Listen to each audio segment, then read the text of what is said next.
Hello अस्सलाम वालेकुम welcome to my channel. तो आज का जो हमारा टॉपिक है वो है न्यूट्रिशन और represent in the soil. Have you seen farmer spreading manure or fertilizer in the field or gardening using them in lawns or include? Do you know why this is done?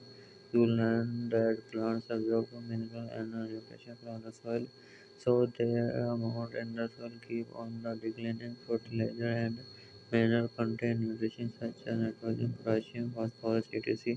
These nutrition need to be added from time to time to manage to the soil. We can grow plants and keep them healthy if we can fulfill the nutrition requirement of plant. Usually, crop plant absorb a lot of nitrogen and the soil become depleted in nitrogen. You learn that though nitrogen gas is available in plenty in the air, plants cannot use it in the manner they can use carbon dioxide. They need nitrogen in a soluble form. The bacterium called rhizobium can take atmospheric nitrogen and convert it into a usable form, but rhizobium cannot make it on food, so it often lives in the root of gram, passia, mung, beans, and other legumes and provide them with nitrogen. In return, the plant provide food and shelter to the bacteria that thus have a symbiotic relationship.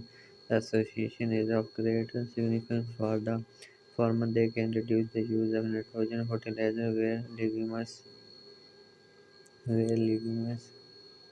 plants are grown. Most of the fullest dyes are obtained from the linear plant. In this chapter, you learn that most of plants are hermaphroditic. Only a few plants are parasitic or aspartic. They drive nutrition from other organisms. All animals are categorized as since they depend on plants and other animals for food. Can we say that social plants are partial heterospects?